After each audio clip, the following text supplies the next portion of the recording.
ara ń tà ń wí rèé o. Olówu tìlú Òwu gba àwọn ènìyàn ìlú sílẹ̀ lọ́wọ́ gbèsè àbáàdì tọ́pọ̀ ń kó sí. Olówu ṣèrànlọ́wọ́ fáwọn obìnrin fún ìdàgbàsókè.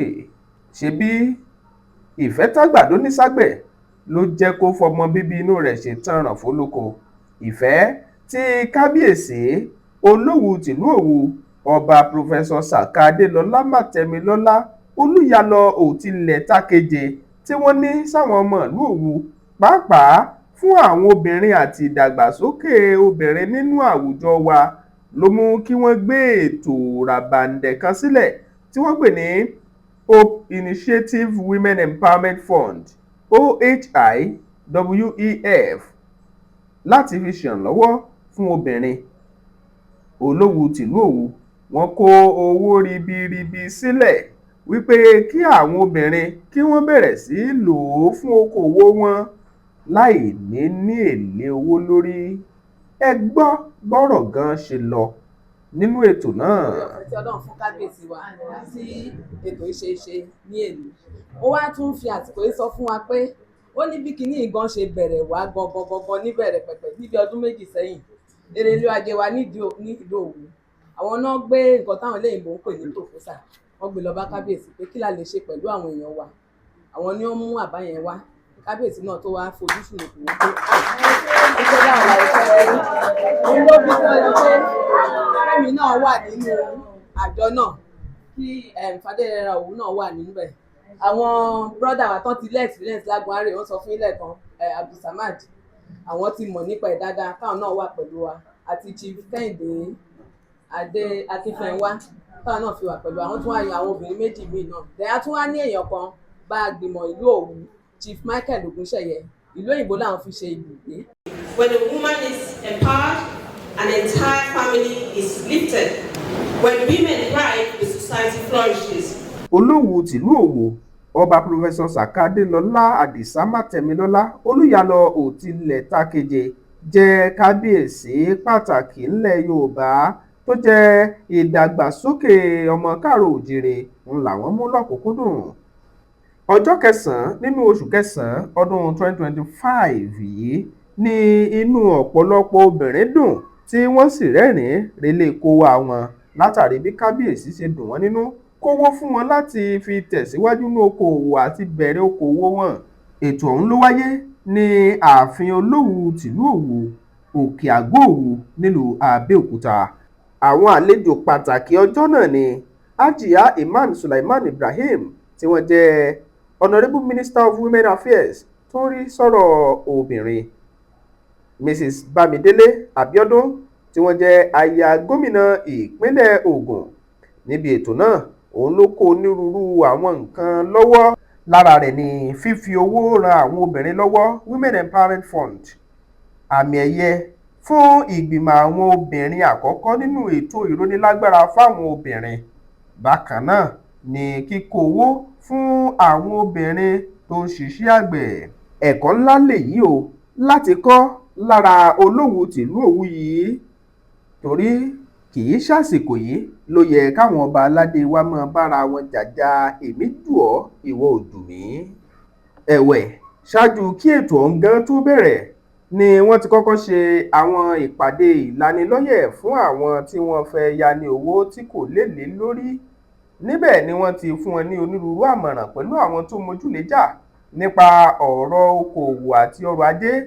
Lára àwọn tó wà níbẹ̀ tí wọ́n sì fún wọn ní ọ̀rọ̀ ìṣítí àti ìlanilọ́yẹ̀ ni Olóyè Abilékọ Florence Mojísọ́lá Òní Quadri tí gbogbo èèyàn mọ̀ sí Òní Electronics, tí wọ́n jẹ oyè ibùsọ̀ ajé ilẹ̀ Ẹ̀gbá. Wọ́n fi àmọ̀ràn fún àwọn èèyàn wọ̀nyí pé ń ṣe ló ṣe pàtàkì láti ṣe àmójútó owó tí wọ́n bá gbà náà láti lè fi mú àlékún bá iṣẹ́ àti okòwò wọn. Wọ́n sì ṣàlàyé síwájú pé obìnrin gan ló nílùú, torí bẹ́ẹ̀ bá wọnú ọjà obìnrin ló pọ̀ jù, tó sì jẹ́ pé àwọn gan lòpó tó di ilé mú. Obìnrin sì gbọ́dọ̀ jẹ́ ẹni tí ó mọ ti ọkọ rẹ̀ lẹ́yìn, tí ò ní jẹ́ pé ọkọ nìkan yóò máa mú sílẹ̀ nínú ilé. Nípa ṣíṣe èyí, ìdàgbàsókè ó bá àwùjọ, yóò ran àwọn ọmọ ìlú, yóò sì tún láyọ̀, àwọn fúnra wọn gan yóò ní ìdùnnú. Kọ́sítọ́mà wa dáadáa, a mọ̀ pé ṣàṣejèrè níṣẹ́ ìṣòro. Ṣùgbọ́n bá fẹ́ tà fún irú àwọn, ta fẹ́ tà fún àwọn kábíyèsí, ta fẹ́ tà fún àwọn tọ́jọ́ ọmọ ọba, ta fẹ́ tà fún àwọn gbogbo ẹ̀ ni mo fẹ́ ká ó yé wa yéké o. Ẹ̀wẹ̀, onírúurú àmọ̀ràn àti àwọn ọ̀rọ̀ ìṣítí tó ń ti ìgbóríyìn fún kábíyèsí ló wáyé níbi ètò náà. Ẹ farabalẹ̀ gbọ́ bó ṣe lọ gan lẹ́kùnrẹ́rẹ́. Tóbi Fáṣùgbà ló kàròyìn fún Bembeyeke TV. Oníṣòwò kì í ṣàrò onígbèsè o. Àwìn, ojúsàájú, torí pé ó jára lé mi, torí pé ó rà ló ti ń sanwó, òun ni ẹ jẹ́ tó bá ní pé ẹ wá gbẹ fún mi ní àwìn 500, ẹ fún mi lámì 5,000, ó máa ń bọjà jẹ́ ni o. Wọ́n ní báwo ni wọ́n ṣe ń sọ náà, wọ́n ní ìtìjú ló bí owó àbí bẹ́ẹ̀. Ṣé o kọjú gbọ́ tó ti sọ ẹ jẹ́ ká mú lò, ṣùgbọ́n a gbọ́dọ̀ tàwìn. Nítorí pé kí ni tẹ bá lọ sí Just Right bẹ́ẹ̀ ní ọjà àwọn alákọ̀wé, ṣé mọ̀ pé gbowó ń gbowó ni. Torí pé wá jẹ́ pé aládùúgbò wa ẹjọ́ wọn kóńgò gàrí kan fún mi máa fún ẹ parí oṣù kò possible. Torí ẹ̀yin náà lè lọ sí ọjà tòkú tó ti ń tà àbí méjì ẹni kẹ́yìn náà rà láwìn. So àwìn náà máa ń ba ọjà jẹ́, ó dẹ̀ máa ń bowó jẹ́ fún oníṣòwò. Láfikún nǹkan tí ìyá wa dẹ̀ sọ lóòótọ́, èèyàn gbọ́dọ̀ farabalẹ̀ kó ní sùúrù. Ojúsàájú ò ṣe é ṣòwò. Lágbájá àgbà tóun náà ṣòkú yẹ ó ṣe gudu, ayé wà fún mi o. Tẹ́yìn ò bá lè ṣe yàyà mẹ́fà kò burú, tó bá torí ẹ̀ bínú sí kì í ṣọ̀rẹ́ gidi. So ẹ jẹ́ ká fi ìdẹ́nu ká mọ̀ pé bá ṣe ń ṣe. Àná owó tán dẹ̀ ń fún wa yìí, ìbẹ̀rẹ̀ kékeré lélẹ́yìí. Bíbélì sọ pé ó ní kí agbo kékeré má ṣe bẹ̀rù, dídùn inú òun Ọlọ́run láti sọ di ńlá. Ṣé rí bẹ́ẹ̀ ṣe bẹ̀rẹ̀ yìí, Ọlọ́run máa sọ di ńlá. Bàbá ti sọ wọ́n ní kéèyàn má jẹ, wọ́n ní kọ́ Ọlọ́run má jẹ, Ọlọ́run má jẹ, Ọlọ́run má jẹ. Èmi náà sọ kéèyàn náà má jẹ o. Èèyàn ni ò ní jẹ́, ẹ máa fi ìdẹ́nu, ẹ máa fi ọgbọ́n ṣe. Àwọn báǹkì tí wọ́n dẹ̀ ti bẹ̀rẹ̀ sí yá wa lówó, ìdí tí a fi gbé irú ilé ìkàlẹ̀ lábẹ́ àṣẹ bàbá wa Olúyalọ Kẹ́mi Ọláwọ́ngùn pẹ́pẹ́pẹ́ àti ìyá wa àtàwọn ìyá wa. Nǹkan tó ṣẹlẹ̀ ni wípé láti fi ẹsẹ̀ yín múlẹ̀, láti ní àǹfààní, ṣé mo ọ̀pọ̀lọpọ̀ kò dédé tà sí wọ báǹkì. Àwọn báǹkì tí wọ́n bá wa fi owó yìí fún yín, tẹ́ bá ṣe ń san padà ni àkọọ́lẹ̀ rere wà nípa tiyín. Tó bá di pé bá ṣe ń ṣe tá à ń dáwó padà yẹn, ẹ̀yin náà máa dẹni tó pẹ́ lè lọ bá àwọn báǹkì yẹn pókè mí náà níbi 500,000. Tó lè ti mọ̀ pé eléyìí o, ó ti ṣe déédé, ó dẹ̀ ti ní àkọọ́lẹ̀ tó dáa. So kẹ́ ẹ rántí pé oríṣiríṣi àǹfààní ló dìrọ̀ mọ́ owó tá à ń gbà yìí. Àǹfààní wípé ká lè fi fara wa lọ́wọ́ sókè láti fi bẹ̀rẹ̀ òwò. Àǹfààní wípé ká tún lè fẹsẹ̀ múlẹ̀ gẹ́gẹ́ bí oníṣòwò gidi kí wọ́n lè mọ̀ wá, kẹ́yìn náà lè tẹ̀lé làkàkà kẹwọ́ báǹkì kan yá yín lówó. Àǹfààní ẹ̀ ló wà ń bẹ, ẹ jẹ́ ká tún ṣe ẹ̀jọ̀. Àti pé pàápàá jùlọ tí ẹ̀yin bá ṣe dáadáa, àwọn tá a kọ́kọ́ ṣe fún àbí ìyá wa olórí, àwọn tá a kọ́kọ́ ṣe fún wọ́n ṣe dáadáa takuntakun, inú wa dùn wú wa lórí. Gbogbo owó tí wọ́n gbà ó ti wọlé. Ká ní kò wọlé ni kí wọ́n gbé lọ, kò ní sí àǹfààní fẹ́lòmíì. A dúpẹ́ fún Ọlọ́run. Ṣé ti rí ẹni tó ní ọkàn láti lè ṣerú eléyìí fún àwọn subject ẹ̀, fún àwọn tó jọba lé lórí, kábíyèsí tó dé. Mo mọ̀dí tí mo ṣe ń sọ bẹ́ẹ̀ nítorí pé òyìnbó máa ń pè nǹkan míì ní passion. Mo ní passion láti ṣe kìíní máa yẹ, but nǹkan míì tí wọ́n á wà compassion. Ọlọ́run kò rí ẹni tí à ń jẹ́ kí wọ́n gan-an. Mo ti réyàn kan rí tó jẹ́ pé throughout that day inú mi ò dùn, kan tó ń pè ní compassion yìí. Kí ni mo lè ṣe láti ran ẹni yìí lọ́wọ́? Òun ló bí gbogbo ohun tó wà lẹ́yìn. And òyìnbó máa ń sọ wípé don't give me fish, teach me how to fish. You come today, I give you 5,000. You come tomorrow, I give you. Tó bá ti ń yọ bàbá obìnrin yẹn tún ti ń bọ̀. That's the truth of the matter. Kò sí bó ṣe lè ṣe that is the truth of the matter. Even ọkọ gan nílé ìyá o fẹ́ ra ata ọkọ ni o fẹ́ ra irú ìyàwó lẹ́yìn náà pátá ìwọ náà lọ ra pátá fọ́mọ ẹ̀. That is why tó ṣe jẹ́ pé àwọn obìnrin a gbọ́dọ̀ ṣe kí ni wà independable. Wọ́n ti sọ lọ́tún wọ́n ti sọ lọ kò sí irọ́ ní gbogbo ohun tó ń sọ yẹn o. Gbogbo kan fẹ́ sọ nǹkan kan mo fẹ́ fi nǹkan kan kún. Mo máa sọ̀rọ̀ nípa ọsàn àbí? Wọ́n ti ẹ̀ sọ pé bóyá àwọn kan ẹ̀ rà ńlá ṣe wọ́n báyìí tí ó bá wá jẹ́ season ọsàn nǹkan ṣé wàá kó gbà wọlé? Ibi tó ti that's what they call kéèyàn máa wo kí ni yes kó wà pé kí là máa ń pè kí ni proactive. Season ọsàn rèé o season ẹlòmíì àgbàdo ló ń sun tí season àgbàdo bá lọ ńkọ́ àkàwọ́ thank you bó ti ṣe ń ṣe kó náà sọ pé season àgbàdo yẹn ti lọ ó ti tán náà nìyẹn o gbọ́dọ̀ fojú sílẹ̀ kí ló tún máa ṣe kí lórúkọ ẹ̀ ní gbogbo ẹ̀ náà èso náà ni o ohun kí lórúkọ ẹ̀ náà ni o that's what kì í ṣe pé ó wá rí bẹ́ẹ̀ nítorí pé kò sí ní season. I just want you proactive yẹn ni mo fẹ́ mú jáde ńbẹ̀ kéèyàn máa ṣe kí ni in case tí eléyìí ò bá ṣe àbí tí eléyìí á ṣe. So ẹ láti ní ọkàn owó yẹn máa that's why wọ́n máa ń sọ pé expansion èèyàn máa try as much as possible. Mo ṣọ́ọ̀kì tẹ́lẹ̀ bóyá tẹlifíṣàn ló ń ta gbà tó yá kọ́ọ̀fì fáànù sí gbà tó yá kọ́ọ̀fì jẹnẹrétọ̀ kọ́sọ́mà yín ni mí o èmi àkọ́kọ́ general pálẹ̀yẹ. A máa ń wá ti ra.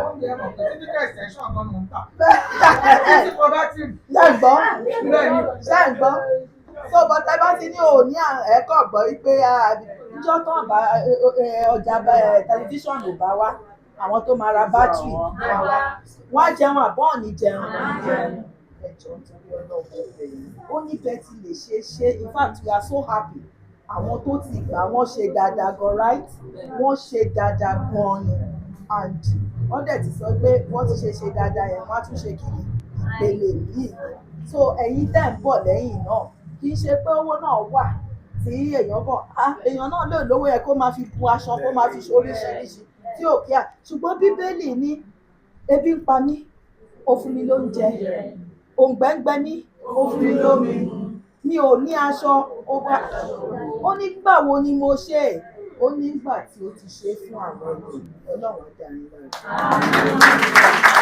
Ẹ sáré fún mi ìṣẹ́jú kẹyìn èèyàn wa ẹ jọ̀ọ́ Alani Nightingale mo mọ̀ pé kì í ṣe àìmọ̀fólókò yín ẹ̀yin tẹ́ ti máa ń wo ìkànnì wa Alani Nightingale ní ọ̀rọ̀ kan láti bá yín sọ àmọ́ ṣáájú mo fẹ́ kẹ́ mọ̀ wípé ó ṣe pàtàkì kẹ́ subscribe báyìí sí Alani Nightingale kẹ́ ẹ like wọn kẹ́ ẹ follow wọn ní gbogbo social media handle ní YouTube ní Facebook ní TikTok Instagram X àti bẹ́ẹ̀ bẹ́ẹ̀ lọ ẹ subscribe fún wọn gbogbo social media handle pátá orin wọn tí wọ́n pè ní Ajágbéegun kí ló túmọ̀ sí Ajágbéegun ṣé kájágbéegun yẹn ni ó túmọ̀ sí ni àbí kí gan ni ẹ lọ gbọ́ orin yẹn ó kún fọ́fọ́ torí àwọn orin ọlọ́gbọ́n àwọn tó ti mà Alani Nightingale mọ̀ tá à ń sọ ẹ lọ wò ó kẹ́ subscribe kẹ́ follow kẹ́ comment ẹ jẹ́ kó yé wọn pé àtòrí bẹ́ńbẹ́yẹ́ kẹ́ gan lẹ̀ ti wá wò ó tèmi tí ń tòótọ́ mo nífẹ̀ẹ́ yín ẹ gbọ́n tí Alani Nightingale tó ní fún yín. How you all doing, beautiful people?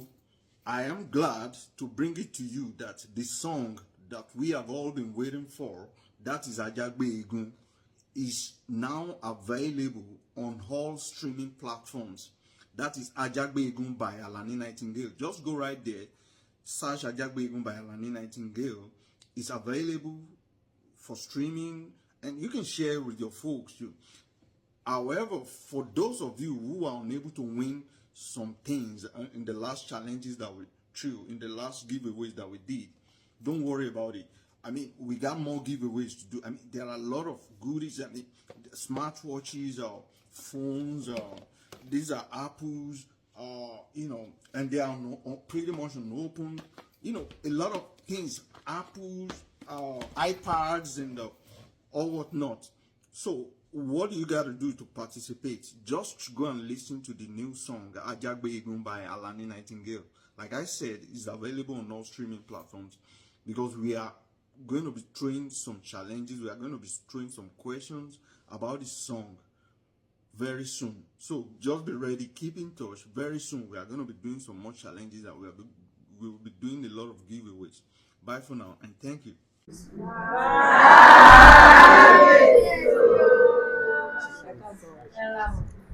Ibùsọ̀ ajé ìrìn ìpàdé rẹ̀ àti bí òun ló ṣe eré inú ajé ti òun àti Yorùbá. Mo kí mánéjà NT náà ẹ ṣé gan ni.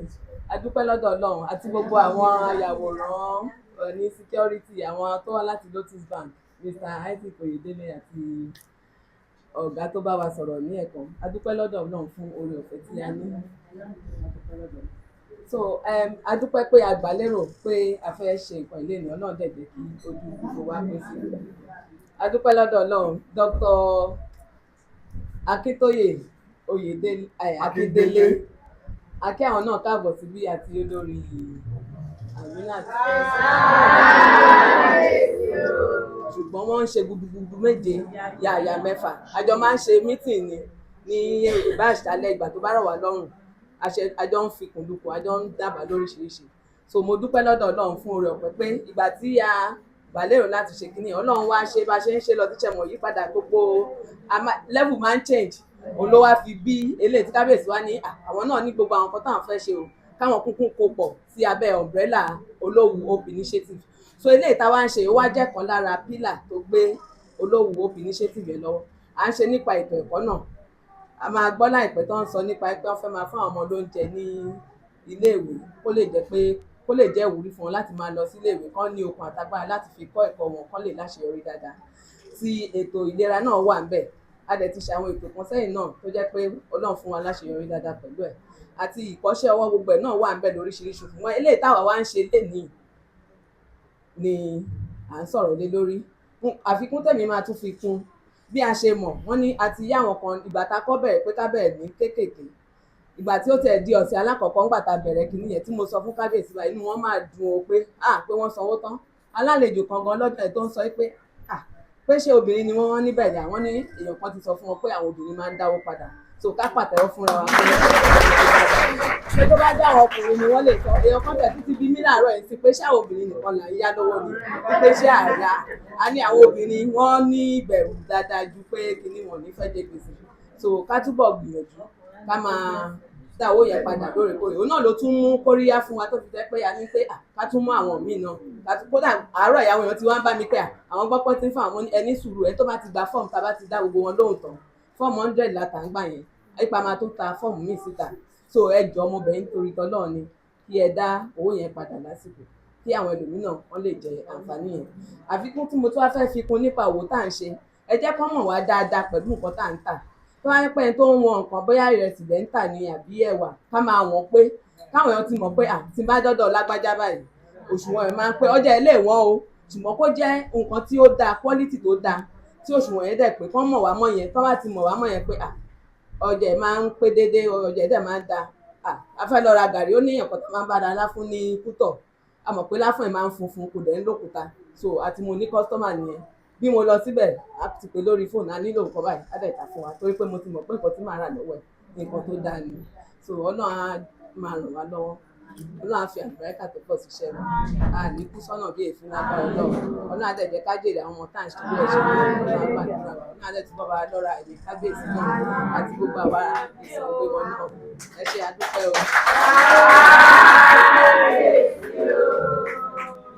Èmi ni Àṣàní tó wà nínú Àṣàní and Àdùkẹ́ Foundation. Mo fi àsìkò yìí pè gbogbo wa ọdún yìí tún ti dé the 3rd International Àdìrẹ and Cultural Festival ọdún gbogbo wa ni o mo rọ gbogbo èèyàn ẹ tú yáyà jáde ẹ jẹ́ ká wá gbé nǹkan tó ṣe tiwa ẹ jẹ́ ká wá gbé lárugẹ ẹ jẹ́ ká wá di àṣà wa mú oríṣiríṣi eré orin ìdíje àdìrẹ láàrin àwọn ọ̀dọ́ àtàwọn obìnrin ẹ lọ sórí ayélujára wa www.ashaniandadukefoundation.com.ng ẹ lọ tẹ participate kẹ́ ẹ tún tẹ sponsor láti ṣe agbátẹrù ètò ọdún àdìrẹ and cultural festival. Ọ̀pọ̀lọpọ̀ gan àti ẹ̀ máa wò wípé níbo la ti lè rí àdìrẹ ojúlówó tá à ń sọ̀rọ̀ èyí rà ní ọjọ́ àjọ̀dún ẹ rí àdìrẹ lọ́pọ̀ yanturu kó tó wá tó ọjọ́ àjọ̀dún ẹ lè kàn sí wa lórí ẹ̀rọ ìbánisọ̀rọ̀ tí mo ti fi sílẹ̀.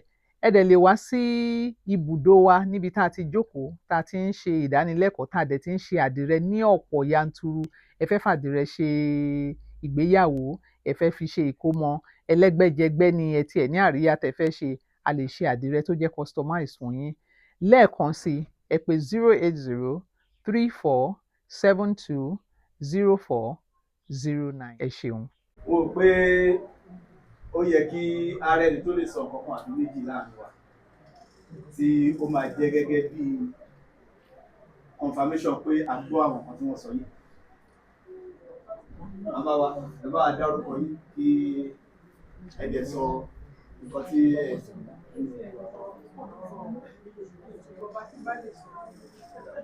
Ó kí gbogbo ilé, ó lè kẹ́yìn màmá wa, kábíyèsí o, ẹ ṣe àdúpẹ́, ẹ kú àdúró tì wá, ẹ̀yin náà rálá ní gbogbo bíi tí ẹléwélé tẹ̀sígbè, ẹ̀ gbélé bókè ìgbà lẹ́tà òfò, àwa náà ọlọ́wọ́ á ṣe wálé ẹni tó máa mú orí. Orúkọ mi ni Ìṣọ̀lá Kubrat láti Agbógunlérí níbi ìgbà. Mo dúpẹ́ lọ́wọ́ ìyá wa, wọ́n fọ́ ọ̀rọ̀ ìwéwé. Kódà àwọn òye kan wà tí ó tún yé mi náà bí mo ṣe jẹ́ gbajúgbajà oníṣòwò. Ọlọ́jẹ́ kọ́ mèmí náà yìí ká kọ́ ṣe lọ́wọ́ lọ́dún. Kódà ó kọjá bẹ́ẹ̀, mo di kókó mú ọlọ́wọ́ dẹ̀dẹ̀ bí amòrò àlẹ́fẹ̀ẹ́ ní ìwòrò. Kókó tí mo dì mú níbẹ̀ ni pé bí a ṣe ń ṣe òwò tí a máa tọ́jú owó tó máa di ọdún, lóòótọ́ a máa ń ṣe tẹ́lẹ̀ kọ̀ọ̀kúkà táwọn òjò kí a ṣe mọ̀. Ọ̀pọ̀ ṣe wá sọ yìí, ó jẹ́ ohun tí mo tún dìmú lásìkò ó jẹ́ ní. Ìkejì ni wípé lórí ọjà táǹtà, kọ́lọ́ jẹ́ kọ́ mọ̀ wà, ká jẹ́ kọ́ mọ̀ wà pẹ̀lú nǹkan tá a bá ń tà. Ìkẹta ni wípé tí ọjà kan bá lọ, tí ìyàwó bá wa sọ, ọjà kan bá lọ, èwo la tún fẹ́ focus tó tún kù, ṣé tí kan bá lọ, ṣé tí ìkan ó ti tán nìyẹn. So mo rí kókó yẹn lórí ìdìbò. So wọ́n dẹ̀ ṣe torí owó yìí, ó dùn mọ̀ mí nínú wípé kò séèlé lórí ẹ̀ àti wípé kábíyèsí wa yìí kò gbúdọ̀ tún wò nínú ẹgbẹ́ tí mo ṣe é lóko ó máa ń jẹ́ kí inú mi dùn. Mo kàn rántí ni pé nǹkan tá à ń ṣe yìí ṣẹ̀mọ̀ local la wà, a dẹ̀ ń sọ lẹ́ẹ̀kan pé next level pẹ̀lú gbogbo ètò tó ti wà ńlẹ̀ pé a máa ní àwọn tó máa là wá nímọ̀ràn, ẹni tí ó bí i pé bóyá ó ní nǹkan tó rú lójú tó fẹ́ béèrè, dẹ̀ ní ìdánilẹ́kọ̀ọ́ lóríṣiríṣi. Irú mo fẹ́ ṣe àpèjúwe kan, ẹni tó ń ṣe àdìrẹ nísìn, àwa tún ní ẹ̀kan tó ń ránṣọ, ẹni tó ń ṣàdìrẹ ó lè ṣe àdìrẹ tán kẹ́ni tó ń rán ó jẹ́ pé ètò ti wà ńlẹ̀ pé láti máa bá àwọn èèyàn tó wà ní òkè òkun ṣe àṣepọ̀. So ẹni tó bá gbájúmọ́ṣẹ́ dáadáa, ẹ máa rí pé àwọn kan wọlé lẹ́ẹ̀kan tí mo sọ pé Dr. Akindele, then obìnrin kan náà tẹ̀lé wọn ó ní relationship pẹ̀lú àwọn Portuguese government. Ipe gbogbo orú nǹkan bẹ́ẹ̀ yẹn bá ṣe lè máa kó iṣẹ́ wa níbí báyìí, ká máa kó lọ sókè òkun lásìkò bá tó, a máa gbìyànjú náà láti bẹ̀rẹ̀. So àwọn àǹfààní yẹn wà lóríṣiríṣi, ẹni tó bá tẹpá mọ́ṣẹ́ dáadáa, Ọlọ́run á jẹ́ ká lè dé ibi tí ó wù ọ́ láti dé lágbára náà. Àfikún tí mo ní kí n fún Ẹ jọ̀ọ́ ẹ bá dárúkọ yín. Orúkọ mi Rafiat Razak. Ẹ ṣeun. Báwo ni ó ń ṣe dùn tó nírú ọjọ́ òní? Inú wa dùn gan gbà tí ọba olówó nípa ọmọ máa yá wa ní owó láìsí èlé ń bẹ̀. Inú wa dùn gan rẹpẹtẹ gan. Àgbàládẹ ti ta ìrọ̀rùn la fi ń san, kò sí wàhálà, kò sí ìkọ̀kọ̀ ń bẹ̀. Àlẹ́ oríṣiríṣi nǹkan ó ń bá dọ́gbadọ́gba. So ẹ ti jàǹfààní owó yìí nínú owó yìí? Bẹ́ẹ̀ni. Ẹ tún wá tún fẹ́ jàǹfààní báyìí? Bẹ́ẹ̀ni. Ẹ ṣeun. Orúkọ yín lẹ́ẹ̀kan sí? Orúkọ mi ni Rafiat Razak. Ẹ kú dédé àsìkò yìí mà. Yes sir. Yes ma. Ẹ jọ̀ọ́ kí lorúkọ yín? Fausat Ọládìméjì. A rí yín nírú àpéjọpọ̀ yìí tí wọ́n ti ní wọ́n máa yá yín lówó látọ̀dọ̀ kábíyèsí Olówù tìlú Òwu. Ìgbà àkọ́kọ́ lélẹ̀ àbí lẹ́yìn máa wà? Ìgbà àkọ́kọ́ ni. Báwo lẹ ṣe gbọ́ ìròyìn ètò náà kó tó di pé wá bí? Mo gbọ́ ìròyìn yẹn, ó dẹ̀ dùn mọ́ mi nínú torí ẹ̀ ni mo ṣe wá bí. So a dẹ̀ dúpẹ́ lọ́wọ́ kábíyèsí wa torí kó tó di pọ́n gbẹ́tò ìkàlẹ̀ kábíyèsí wọ́n ti ṣe gudugudu yàyà méje fún wa tẹ́lẹ̀tẹ́lẹ̀. Kábíyèsí ń tọ́jú wa àti àwọn olórí wọ́n ń tọ́jú wa, Ọlọ́run á dẹ̀ jẹ́ wọ́n ṣe pẹ́pẹ́pẹ́pẹ́pẹ́pẹ́pẹ́pẹ́ gbogbo ibi tẹ́ka wọn bá wà báyìí àánú Ọlọ́run Ọlọ́run kò ní fi wọ́n sílẹ̀ àdúpẹ́ inú wa dùn àwa náà dẹ̀ ní disappoint wọn àní jábọ́ lẹ́yìn wọn. Ẹ ṣeun, báwo lẹ ṣe rí owó eléyìí tí kò ní èlé sí àwọn tó máa ń fúnni lówó eléèlé? Ó dùn mọ́ wa nínú o ó mọ́kàn wa balẹ̀ gan-an ni ó dáa ju owó gbọ́múlé láńtà tó jẹ́ pé tí wọ́n bá gbà báyìí á tún gbèlè lórí ẹ̀ ó dáa o Ọlọ́run ló lè dúpẹ́ fún kábíyèsí àti àwọn olórí Ọlọ́run ló lè dúpẹ́. Ẹ ṣeun, orúkọ yín lẹ́ẹ̀kan sí. Fausat Ọládìméjì èmi ni mo ń ta èso níwájú pálásì gangan. Níwájú ààfin. Ẹ ṣe máa.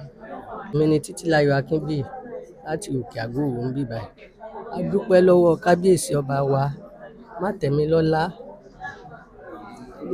Olówu ti ìlú Òwu. Wọ́n ṣe Òwu ti dọ̀tun lásìkò tiwọn, kò ní bàjẹ́ lórí wọn lágbára Ọlọ́run, kò ní bàjẹ́ lórí wọn lágbára Ọlọ́run. Ó ti ń dáa kò dáa mọ́ Ọlọ́run ò ní jẹ́ kó tọ́ sí wọn àtolórí àtàwọn ọmọ ohun burúkú ò ní kàn wọ́n torí pé nígbà tí wọ́n dé a mọ àsìkò wọn sí dáadáa. Títílayọ̀ Akínbíyì. Màmá wa, inú wa dùn láti rí yín nírú àpéjọpọ̀ yìí fún àǹfààní àwọn aráàlú. Ẹ ṣeun, báwo ni inú yín ṣe dùn tó fún ètò yìí tí kábíyèsí gbé kalẹ̀? Mo dúpẹ́ lọ́wọ́ Ọlọ́run, mo bá kábíyèsí Olówu yọ̀ pé wọ́n ronú kan àwa tá a jẹ́ obìnrin láti ràn wá lọ́wọ́. Mo wá bá àwọn tó jẹ́ pé wọ́n ti rí àǹfààní owó yìí gbà, mo bá wọn dúpẹ́. Kí wọ́n ṣe dáadáa kí àwọn ẹlòmíì tó ń bọ̀ lẹ́yìn káwọn náà kàn lè rí àǹfààní owó ilé. Inú mi dùn sí gan tóbìnrin bá jó níṣòwò ọ̀pá kù tẹ̀lé àlàáfíà náà máa jẹ́ fúnlé àti fáwùjọ. Ẹ ṣeun púpọ̀ màmá wa Òní Electronics, ẹ ṣé mà kẹ́pẹ́. Ẹ ṣeun mọ́mì wa màmá wa, inú wa dùn láti wà pẹ̀lú yín dédé àsìkò yìí. Ẹ bá wa dárúkọ yín lákọ̀ọ́kọ́. Orúkọ mi ni Chief Dr. Mrs. Jọlá Olúwa Ọ̀pálẹ́yẹ Fàdérera tìlú Òwu. A rí yín nírú ìpéjọpọ̀ yìí tẹ́yìn náà sì tún fún àwọn èèyàn ní kóríyá lórí ètò tí kábíyèsí gbé kalẹ̀. Kí ni tẹ́ lè sọ lórí ẹ̀? Ohun tó dáa gan ni nítorí pé òyìnbó ló ń sọ pé don't give me fish, teach me how to fish. Má ṣe fún mi ní ẹja, kọ́ mi bí a ti ń pẹja. Ohun tí kábíyèsí Olówu wa tó wò ṣùṣù tó ṣe nìyẹn. And ẹni tó bá ní àánú ènìyàn tó ń fẹ́ fa àwọn ènìyàn tó wà ní kingdom ẹ̀ sókè, òun ló nírú idea yẹn. So ohun tó ṣe ohun tó dára ni tó máa ran àwọn obìnrin wa lọ́wọ́ táwọn náà lè dúró fúnrara wọn gẹ́gẹ́ bí ìyá, gẹ́gẹ́ bí ìyàwó nílé ọkọ láti lè máa ṣiṣẹ́. Ṣé mọ̀ pé ọwọ́ tó bá dilẹ̀ lèṣù ń yálò. Bó ṣe fún wọn ní owó yìí tó wá dáa jù bẹ́ẹ̀ ni pé kò ní any interest, kò fèrè kankan lórí ẹ̀ ṣùgbọ́n wọ́n gbọ́dọ̀ dá padà. So bí wọ́n ṣe ń dá padà yẹn á jẹ́ kí wọ́n lè káràmáìsìkì láti lè máa ṣiṣẹ́ yẹn. Mo rò pé ètò tó dáa gangan láti lè ran àwọn obìnrin lọ́wọ́. Àwọn obìnrin ló ń tọ́jú ọmọ, àwa gan là ń tọ́jú ilé. So tóbìnrin bá níṣẹ́ tó dáa á tún máa ran ọkọ ẹ̀ lọ́wọ́ láti lè tọ́jú. Ẹ ṣeun púpọ̀ mà, ẹ ṣeun. Inú wa dùn pé a rí yín nírú ìpéjọpọ̀ yìí láti kọ́wọ́ ti kábíyèsí lẹ́yìn. Ẹ bá wa dárúkọ yín fáwọn tí ò tí mọ̀ yín tí wọ́n wò yín jákèjádò àgbáyé. Orúkọ tèmi ni Ọmọọba Kẹ́hìndé Adélàwá Ṣóbáyọ̀. Èmi ni Rélò Ajé ti ìlú Òwu. Ẹ ṣeun púpọ̀ màmá. Ètò yìí báwo ni ó ṣe rí nínú yín? Inú mi dùn gan. Tẹ́ bá gbọ́ nígbà tí olórí sọ̀rọ̀, inú mi dùn, èmi gangan ni mo fẹ́ gbé ètò ìkàlẹ̀ kí kábíyèsí tó gbà á. Bí wọ́n dẹ̀ ṣe gbà yẹn, wọ́n tó wá gbé kọjá bí tí mo tiẹ̀ lérò. Inú mi dùn gan ni nítorí pé kí ni nínú ọkàn àyà kábíyèsí àti àwa ìfẹ́ àwọn obìnrin ó ṣe kókó, ṣe pàtàkì torí àwọn obìnrin náà ni òpómúléró ilé. So tá bá dẹ̀ ró wọn lágbára a ti mọ̀ pé irú ẹbí bẹ́ẹ̀ àwọn ọmọ tó bá jáde wọn á jẹ́ ọmọ gidi. ẹ ṣe wà irú owó yìí tí kò ní èlé lórí tí kábíyèsí dẹ̀ wá ń gbé kalẹ̀ fáwọn ènìyàn ìgbà tí ẹ gbọ́ pé kò lélè lórí báwo ni ẹ ṣe rí sí. Inú wa dùn ni nítorí pé a ti fetí gbọ́ a dẹ̀ ti fojú rí làálàáṣẹ́ àti ìdààmú tí wọ́n máa ń fún àwọn tó bá yá àwọn ọlọ́jà àwọn obìnrin ní owó èlé tó ń pè ní gbọ́múlé láńtà ẹlòmíì á sá fún wọn tó bá ń bọ̀ wọ́n máa palẹ̀ ọjà ẹ̀mú akọlù kẹ̀kẹ́ akọlù ọ̀kadà ẹlòmíì á dùbú láìsàn bẹ́ẹ̀ ẹlòmíì àti ẹ̀mí àtàtà wàhálà yẹn ti pọ̀ jù àti ọ̀nà tó fi ń gbà owó yẹn padà. ọgbọ́n wo wá lẹ wá ń ta sí táwọn èèyàn fi ń sanwó padà torí a ti gbọ́ pé ti ṣerú ẹ̀ tán síwájú ẹlẹ́ẹ̀kejì ti lélẹ̀. ọgbọ́n tí à ń lò náà ni pé à ń bá wọn sọ̀rọ̀ a dẹ̀ fún wọn ní ìdánilẹ́kọ̀ọ́ a dẹ̀ ń jẹ́ kí àwọn náà pàápàá tó rí pé àǹfààní ńlá ni ọ̀pọ̀lọpọ̀ even pé owó gbọ́múlé láńtà tá à ń sọ yìí ọ̀pọ̀lọpọ̀ àwọn táwọn ń yá lówó wọn ò tiẹ̀ nílé qualify wọn ní kójú òṣùwọ̀n ṣùgbọ́n nígbà tá a ti bá wọn sọ̀rọ̀ wọ́n ìbẹ̀rù ọba pàápàá ṣàkóso bá láṣẹ láti pé ọ̀dọ̀ kábíyèsí ló ti wà ó kò jẹ́ kí ìbẹ̀rù àwa náà tún ṣe àyẹ̀wò à ń wádìí gbogbo wọn fínífíní kárí ìdánilójú pé wọ́n lè tó dáwó yìí padà torí ẹ̀ la ṣe jẹ́ kó pọ̀ jù kó ga wọn lára. ẹ ṣé púpọ̀ fún àtúnṣe àti ìtẹ̀síwájú ìlú ẹ ṣé mà orúkọ yín lẹ́ẹ̀kan sí màmá wa. orúkọ tèmi ni ọmọọbabìnrin Kẹ́hìndé Adélànwá Ṣóbáyọ̀ Irelú Ajé ti ìlú Òwu Ìyálájé Onírè of Egbaland.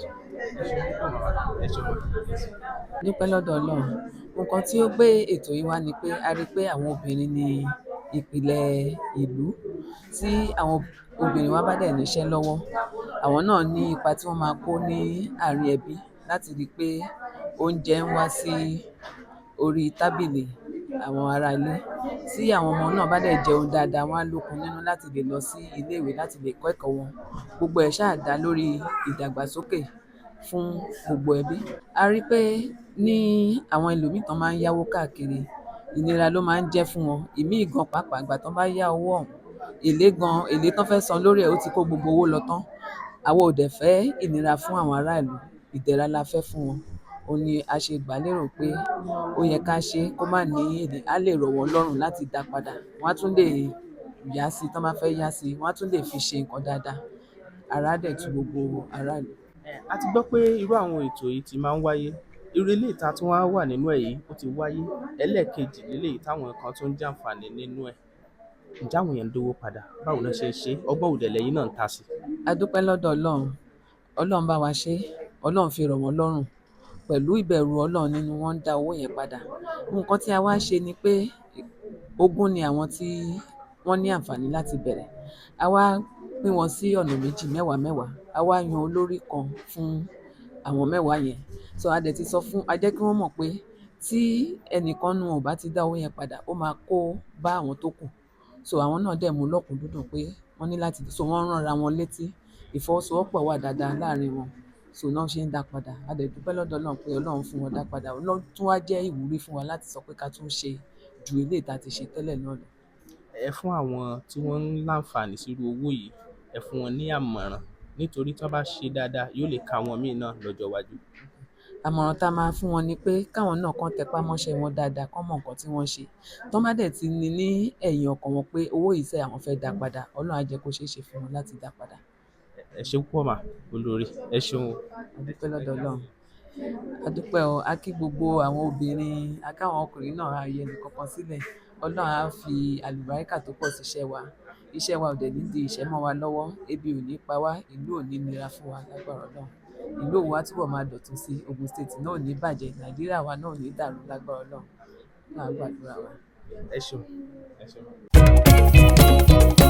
Isnad Homes and Properties real estate tó fà kọyọ wọ́n talẹ̀ talẹ̀ ralẹ̀ lóríṣiríṣi Isnad Limited you are too much o.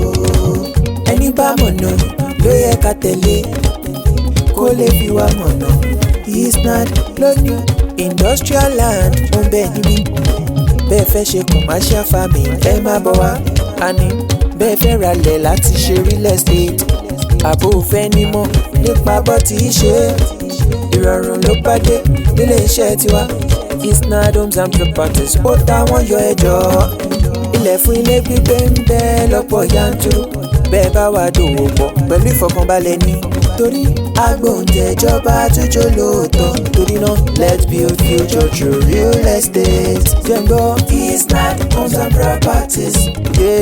Real estate tó fa akọyọ.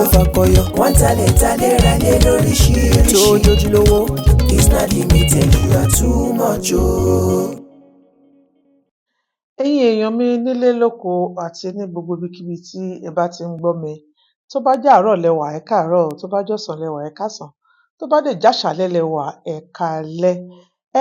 Mo mú ìròyìn ayọ̀ kan wá fún yín ni o nípa Bembeyeke TV. Ẹ jọ̀ọ́ torí Ọlọ́run ẹ máa bá mi wò ó. Ẹ wo ó ní lèmi náà máa ń wò ó. Ṣẹ́rí tí n bá ti ń wò ó, mo máa ń gbàgbé ìrònú. Mo tiẹ̀ máa ń gbàgbé pé bóyá mo jókòó ni tàbí bóyá mo sùn tàbí bóyá mo dúró. Tí ẹ̀yin náà bá ti ń wò ó, ẹ máa rí ọgbọ́n kan tàbí méjì kan níbẹ̀. Ẹ máa ṣe kí ni? Ẹ máa tẹ̀ sójú ẹ̀ kí ẹ dẹ̀ máa wò ó. God bless you. Bembeyeke TV. Ẹ ṣé gan.